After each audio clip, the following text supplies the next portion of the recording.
Hello guys! Ado ma'am ay ngasidi haidi ma'am na prank tau haibado adugi ay prank tawrakadoine. Ado ay ngasigi prank sidi yamna nungaiba prank amakak oidoinebako. Kaino haibada haidi akhoi imung manungjingsina haidi ai khaktasu ngairedanako kanamta loi luhongre haba itinau singda ado ai khakta ngaire ado ai chele haibigi prank tawdoine. Ado ai hojikse akhoigi yum nate ai thokpaneba akhoi angang singi inine hoi yumda leibane. Kano ado leibane bako ado haidi aise khangowdana thokhibaneba ado yumda kanamda khangowdabane adu ai chele haibigi ai prank ni tawdise ado reaction do yengminarse punna ado aina kaiguma ngangwa sakpada adagi imung manungna ngangpa sakpada ko soibyarus ma'am na ngakpiramo just for entertain tawna bai damaktane ma'am gi ma'am haidi call se tawnaba tawrage ko yumda tawrage kay harakano haido yengminarsi punna thina ngangakpra soi kanomni soidrabane ko ai tawde thokse thok tawrage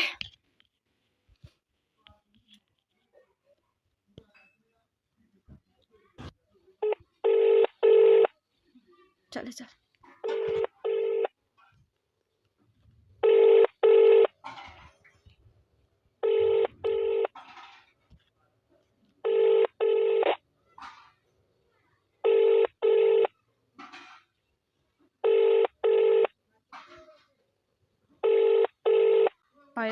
Pairakti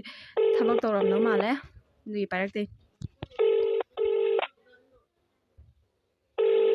The person you're calling is not on. pairakti kedai jano kem khalamoidune haba aina yumda leibadu adu kem khalamoidane amka tawge ko hanjane me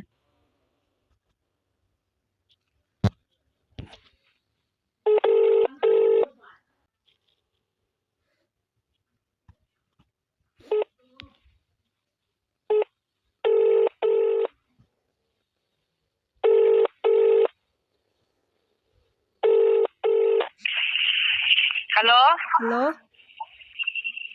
Kedawre? inama Ha? akhoi ma hoi yumda leibro Laye kai tawrage? ai yum leite ai chele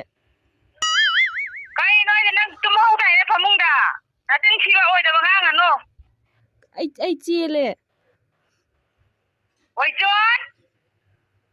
Oichon na ne da phamungda laibri mo. ai chele adugine phamungda leibe nate Oi chaba ngang ano oidaba ngang ano. Hujikta nang phamungda hibawri ni. phamungda hipado ado nga adu loiraga thoe maningda ai pot ke kalushallaga cheleba Lehaudi ya. Kai no ai sibo. Tawna du paisanana. Aseng bai ai sinang ngangi do. asengbeine haba ai chele haba a kainoda Kai da. langthabalgida Kai no ai sibo nang ngangi do. Ai chono churabra ne nang bo. Dikko chili kai na hara kai ngoni sibo. kaino ai sum liraga layo hairo chahisu angangsu natre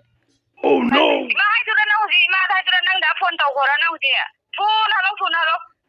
alakpa nate kamaina a mafam yaure kaidigi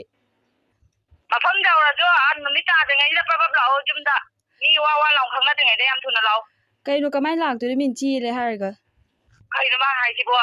Nang huji matam dira nang tien ma nang yari bra ba nang ya bra ba nang tawi do. Nang toy thabak de yari bra hai bani da. adune haido akhoi mado haidi masado khara ka sonbaga mangonda tamna hayo ba haisu gyan tana aduna tidi yaroi Da nang adu ima nang tien loi kan ima ge mu ni sing ini ne nang na. ningsangakpa natiye adune haido aisu pharak ta tawene kaide sum lisala adi yaroi aduna Ati nang mu kayam li ra ge hai bani da nang na nai ma du am pa ni do nang kayam li ra ba mi no hai bani da. chahi kulumdo helakpa aise lirabane ma Ma chahi kulumdoi da nang kulumdoi helakpa da nang li ra bani ba na. ai khangde adu Nang yam lira bra bani da nang hujing manung matam am udu sa de ngade ho ima pe na lai di jum gi condition ni phibum da nang kan da da nang na yum jam paning bra ha bani da nang yum paning ma te matam chadana chelane matam chadana chelabane adugin adu ko mawangan chang da kan ko yam thuna law yam thuna ko na ti hoi nang da hoi da loi na ha jok da thuna law khoi daga do khara thaudana ma khara themo ba kamai thiem dei no si matam ji da kamai thiem dei nang khal la ga jengo yum ji da tawriba condition adai di nari ba ko li ba di ba yong ama as ti ma amra khari no nang khali wa khandu go adudi haido ya khara nang inamana khara yanaba khara themo kana kanadano akhoi ma hoigido khara gyan tana tamna ngang khotana ate aina kamaina no moi mayam sida themudoi ai oina po haibra haibani da nang ngangido manung matam jana chakibode ngang manung matam jana chakini magi matam loredana chakini hainingai leyo du nang hujing matam sida aina munangi mitang changmuni aida dum po pagi wari ni nang ngangido manung matam charabane kaino manung matam chabeni chelise yan tade thuna lao kamaina lao haino nupa mayumda loina wawa launare ade ai yengbaga loina lagnare kaide sida kamaina lao haino tian gaya june kano da sahi ama ni lega tielo yaroi thuna lao chahi ama ni do ya da tai chele kamain thilo haino ai yaroi pharak tare ai laroi adu phajana hayo khoi ma hoida saudana ba khotana ba amta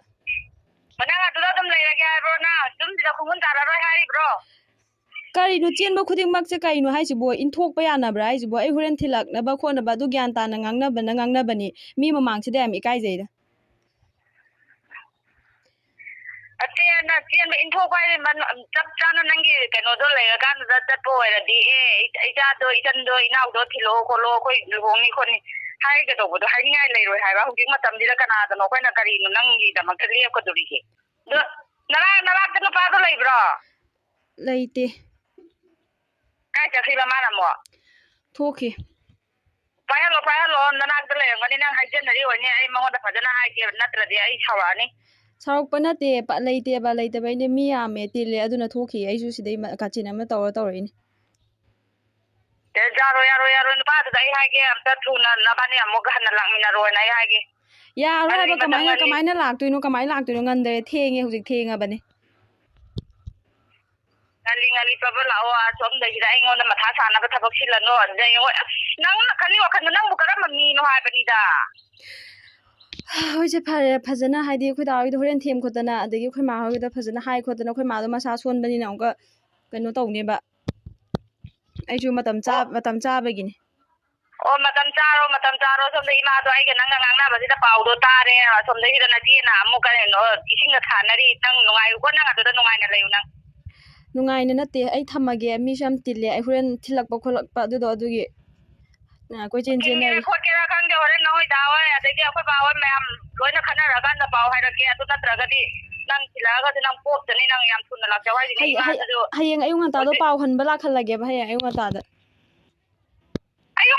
pau han bala halage thom da hida khoi ma je kamai tau duino khandana leinari ngai de mana tau je kari no tipo adu chelabadu kamai nang ko yumda la o hairibano aise haidi aise yumgi kaino oidrabane hujik migi oirabane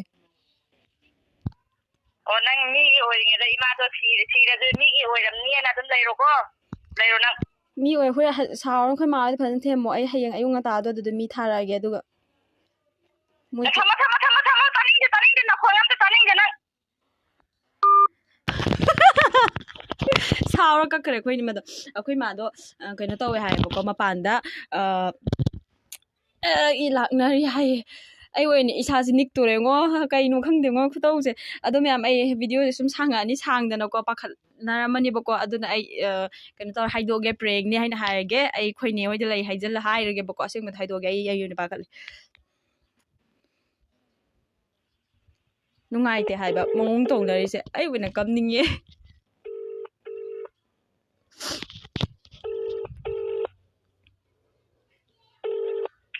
hello inama ha phagi tawbane kai digi chen bano prank taw ai do kai lai bana na do ji kai do da anya nungsi hoida lai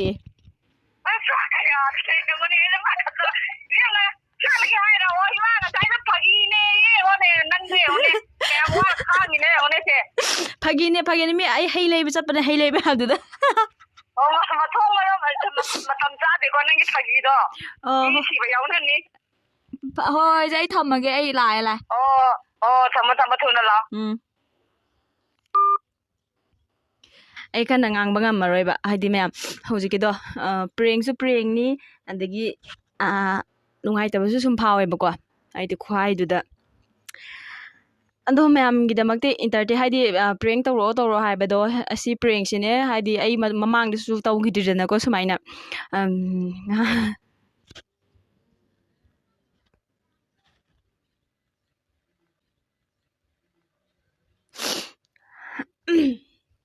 ꯇꯧꯗ꯭ꯔꯤꯗꯅꯀꯣ ꯑꯗꯨꯒꯤ ꯇꯧꯔꯛꯄꯅꯦ ꯁꯨꯃꯥꯏꯅ ꯑꯗꯣ ꯃꯌꯥꯝ ꯑꯩ ꯚꯤꯗꯤꯑꯣꯁꯦ ꯂꯣꯏꯁꯜꯂꯒꯦ ꯀꯩ ꯍꯥꯏꯅꯤ ꯑꯩ ꯁꯤꯗꯒꯤ ꯍꯦꯟꯅ ꯉꯥꯡꯕ ꯉꯝꯃꯔꯣꯏ ꯑꯗꯨꯒ ꯅꯍꯥꯟ ꯑꯩꯅ ꯕ꯭ꯂꯣꯛ ꯑꯃ ꯁꯦꯝꯃꯛꯄꯗꯣ ꯑꯩꯈꯣꯏ ꯆꯦ ꯍꯣꯏꯗ ꯃꯨꯛꯕꯥꯡ ꯇꯧꯕꯒꯤ ꯐꯦꯃꯤꯂꯤ ꯃꯨꯛꯕꯥꯡ ꯑꯩꯅ ꯑꯗꯨꯗꯣ ꯀꯩꯅꯣꯅꯦ ꯃꯤ ꯍꯪꯕꯤꯔꯛꯄ ꯌꯥꯎꯋꯦꯀꯣ ꯑꯩꯒꯤ ꯁꯕꯁꯀ꯭ꯔꯥꯏꯕꯔꯁꯤꯡꯅ ꯏꯆꯤꯟ ꯏꯅꯥꯎꯁꯤꯡꯅ ꯑꯗꯨꯗꯣ ꯀꯩꯅꯣꯗꯅꯦ ꯀꯥꯟꯆꯤꯄꯨꯔꯗꯅꯦ ꯀꯌꯥꯝꯒꯩꯗꯣ ꯑꯗꯨꯗꯅꯦ ꯑꯩꯈꯣꯏ ꯆꯦ ꯑꯍꯟꯗꯣ ꯀꯥꯟꯆꯤꯄꯨꯔꯗ ꯌꯨꯝ ꯄꯥꯜꯂꯦꯕꯀꯣ ꯑꯗꯨꯗ ꯑꯩꯈꯣꯏ ꯃꯥ ꯃꯁꯥ ꯉꯝꯗꯕꯒꯤ ꯑꯩꯈꯣꯏ ꯃꯥꯅ ꯃꯁꯥ ꯌꯥꯝ ꯁꯣꯜꯂꯦꯕ ꯁꯔꯨ ꯅꯥꯕ ꯈꯣꯠꯄ ꯑꯗꯒꯤ ꯃꯁꯥ ꯌꯥꯝ ꯁꯣꯜꯂꯦ ꯑꯗꯨꯅ ꯃꯥꯒꯤ ꯆꯦꯛꯑꯞ ꯆꯠꯄꯅꯦ ꯑꯩꯒ ꯁꯨꯝ ꯂꯣꯏꯅꯅ ꯆꯠꯂꯦ ꯑꯩꯈꯣই ꯃꯥꯁꯦ ꯍꯥꯏꯗꯤ ꯏꯅꯝꯃ ꯍꯣꯏ ꯊꯕꯛ ꯀꯩꯀꯥ ꯆꯤꯟꯕꯅꯤꯅ ꯑꯩꯅ ꯂꯩꯁꯥꯕꯤꯗꯣ ꯑꯣꯏꯔꯕꯅꯤꯅ ꯀꯣꯏꯆꯠ ꯆꯠꯄꯕꯨ ꯑꯣꯏꯔో ꯑꯃꯕꯨ ꯑꯣꯏꯔോ ꯑꯩꯅ ꯁꯨꯝ ꯄꯨꯔꯒ ꯆꯠꯄꯤꯌꯦꯕ ꯏꯝꯐꯥꯜ ꯕꯖꯥꯔꯗ ꯆꯠꯄ ꯈꯣꯠꯄꯗ ꯍꯥꯏꯗꯤ ꯒꯥꯔꯤ ꯇ꯭ꯔꯥꯐꯤꯛ ꯖꯥꯝ ꯌꯥꯝ ꯑꯣꯏꯕꯅꯤꯅ ꯑꯩꯅ ꯁꯨꯝ ꯈꯨꯠ ꯁꯝꯃꯒ ꯄꯨꯏꯌꯦꯕꯀꯣ ꯑꯗꯨꯒ ꯑꯩꯅ ꯃꯌꯥꯝꯗ ꯍꯥꯏꯖꯅꯤꯡꯕꯗꯤ ꯑꯇꯩ ꯅꯠꯇꯦ ꯑꯩꯈꯣꯏ ꯅꯨꯄꯤ ꯏꯆꯤꯟ ꯏꯅꯥꯎ ꯅꯨꯄꯤꯁꯤꯡꯁꯦꯀꯣ ꯍꯥꯏꯗꯤ ꯌꯨꯝ ꯄꯥꯟꯗ꯭ꯔꯤꯉꯩꯗ ꯃꯃꯥ ꯃꯄꯥꯕꯨ ꯅꯨꯡꯁꯤꯅ ꯂꯨꯅ ꯇꯧꯕꯤꯌꯣ ꯆꯠꯈ꯭ꯔꯀꯥꯟꯗ ꯀꯣꯟꯅ ꯌꯥꯝ ꯅꯨꯡꯁꯤꯔꯛꯀꯅꯤꯕꯀꯣ ꯑꯗꯨꯅ ꯁꯣꯜꯁꯨ ꯁꯣꯜꯂꯦꯗꯅꯀꯣ ꯃꯣꯏꯁꯦ ꯃꯁꯥ ꯌꯥꯝꯅ ꯑꯗꯨꯒ ꯑꯩꯅ ꯌꯥꯝ ꯍꯔꯥꯎꯕ ꯑꯃꯅ ꯑꯩ ꯅꯍꯥꯟ ꯑꯩ ꯁꯤ ꯋꯥ ꯉꯥꯡꯉꯤꯁꯤda ꯃꯃꯤꯡꯗꯤ ꯀꯥꯎꯊꯣꯛꯈ꯭ꯔꯦꯀꯣ ꯑꯗꯨ ꯀꯥꯎꯈ꯭ꯔꯦ ꯑꯩꯁꯦ ꯍꯧꯖꯤꯛꯇꯤ ꯑꯩꯅ ꯃꯐꯝ ꯑꯃ ꯆꯠꯄ ꯃꯇꯝꯗ ꯑꯩ ꯁꯛꯁꯦ ꯈꯔ ꯈꯪꯕꯤꯕ ꯂꯩꯔꯝꯃꯦꯕ ꯃꯤ ꯈꯔꯅ ꯑꯗꯨꯗ ꯑꯩꯒꯤꯁꯦ ꯉꯥꯏ ꯂꯩꯔꯝꯃꯦ ꯅꯍꯥꯟꯗꯣ ꯑꯩꯅ ꯀꯩꯁꯥꯝꯄꯥꯠꯇ ꯑꯩꯈꯣꯏ ꯏꯆꯦ ꯍꯣꯏ ꯀꯥꯟꯆꯤꯄꯨꯔꯒꯤ ꯒꯥꯔꯤ ꯇꯣꯡꯉꯛꯄꯗꯀꯣ ꯔꯦꯛꯁꯣ ꯇꯣꯡꯕ ꯍꯥꯏꯇꯥꯔꯦ ꯔꯦꯛꯁꯣ ꯃꯊꯛꯇ ꯑꯩꯒꯤ ꯁꯤꯁꯇꯔ ꯑꯃ ꯃꯧꯗꯤ ꯃꯥꯜꯂꯦ ꯑꯗꯨꯏꯁꯨ ꯑꯉꯥꯡꯅꯦꯕ ꯑꯗꯨ ꯃꯥꯁꯦ ꯉꯥꯏ ꯂꯩꯔꯝꯃꯦ ꯑꯩꯅ ꯈꯟꯕꯅ ꯃꯥꯁꯨ ꯔꯦꯛꯁꯣꯗꯣ ꯇꯣꯡꯉꯛꯀꯗꯣꯏꯔꯥ ꯈꯟꯕꯒꯤ ꯑꯩꯅ ꯔꯦꯛꯁꯣ ꯇꯣꯡꯗꯣꯏꯔꯥ ꯆꯜꯂꯔꯣꯏꯌꯦ ꯍꯥꯏꯕ ꯑꯗꯨꯒ ꯃꯥꯅ ꯔꯦꯛꯁꯣ ꯇꯣꯡꯕꯩ ꯅꯠꯇꯦ ꯀꯩꯅꯣ ꯚꯤꯗꯤꯑꯣ ꯇꯧꯕꯗꯣ ꯅꯠꯇ꯭ꯔꯥ ꯍꯥꯏ ꯑꯩꯉꯣꯟꯗ ꯑꯩꯅ ꯃꯥꯅꯦ ꯍꯥꯏꯌꯦꯕꯀꯣ ꯑꯗꯨꯀꯥꯟꯗ ꯈꯪꯉꯦ ꯃꯃꯥꯁꯨ ꯈꯪꯉꯦ ꯍꯥꯏꯅ ꯍꯥꯏꯌꯦꯕꯀꯣ ꯍꯥꯏꯗꯤ ꯌꯥꯝ ꯅꯨꯡꯁꯤꯕ ꯍꯥꯏꯇꯥꯔꯦ ꯈ꯭ꯋꯥꯏꯗꯣ ꯑꯩ ꯍꯧꯖꯤꯛꯇꯤ ꯑꯩꯗꯤ ꯃꯥꯛꯁ ꯎꯞꯄꯦꯕ ꯑꯩ ꯃꯥꯛꯁ ꯎꯞꯄꯅꯤꯅ ꯎꯗꯦ ꯑꯗꯨ ꯇꯥꯔꯁꯨ ꯑꯩꯈꯣꯏ ꯃꯥꯒꯤ ꯃꯁꯛꯇ ꯈꯪꯕ ꯍꯥꯏꯇꯥꯔꯦ ꯑꯗꯨꯃꯥꯏꯅ ꯍꯥꯏ ꯑꯩꯅ ꯌꯥꯝ ꯍꯔꯥꯎꯋꯦ ꯁꯨꯃꯥꯏꯅꯒ ꯀꯧꯔꯛꯄꯅꯤꯗ ꯍꯥꯏꯌꯦꯕꯀꯣ ꯃꯥꯅ ꯑꯩꯅ ꯌꯥꯝ ꯍꯔꯥꯎꯋꯦ ꯃꯇꯨꯡꯗ ꯁꯨꯝ ꯀꯧꯕꯤꯔꯛꯑꯣ ꯈꯣꯠꯂꯣ ꯀꯥꯏꯅ ꯍꯥꯏꯌꯦꯕꯀꯣ ꯍꯧꯖꯤꯛꯇꯤ ꯈꯤꯇꯪ ꯑꯩꯅ ꯆꯠꯊꯣꯛꯄ ꯃꯇꯝꯗꯀꯣ ꯑꯩꯒꯤ ꯁꯕꯁꯀ꯭ꯔꯥꯏꯕꯔ ꯈꯤꯇꯪ ꯈꯪꯖꯕꯗꯨꯅ ꯑꯩꯁꯦ ꯀꯧꯕ ꯍꯧꯔꯦꯕꯀꯣ ꯑꯩꯈꯣꯏ ꯃꯥꯅꯒ ꯌꯥꯝ ꯍꯔꯥꯎꯋꯦꯕ ꯑꯗꯨꯒꯨꯝꯕ ꯎꯕꯗ ꯏꯆꯥ ꯅꯨꯄꯤꯁꯦ ꯁꯨꯃꯥꯏꯅ ꯃꯤꯅ ꯈꯪꯉꯛ ꯃꯥꯜꯂꯦ ꯀꯥꯏꯅ ꯑꯗꯣ ꯃꯌꯥꯝ ꯚꯤꯗꯤꯑꯣꯁꯨ ꯁꯥꯡꯉꯅꯤ ꯑꯩ ꯁ꯭ꯋꯥꯏꯗ ꯂꯣꯏꯁꯜꯂꯒꯦ ꯋꯥ ꯉꯥꯡꯕꯁꯨ ꯉꯝꯃꯛꯇ꯭ꯔꯦ ꯅꯤꯛꯄ ꯍꯧꯔꯦꯕꯀꯣ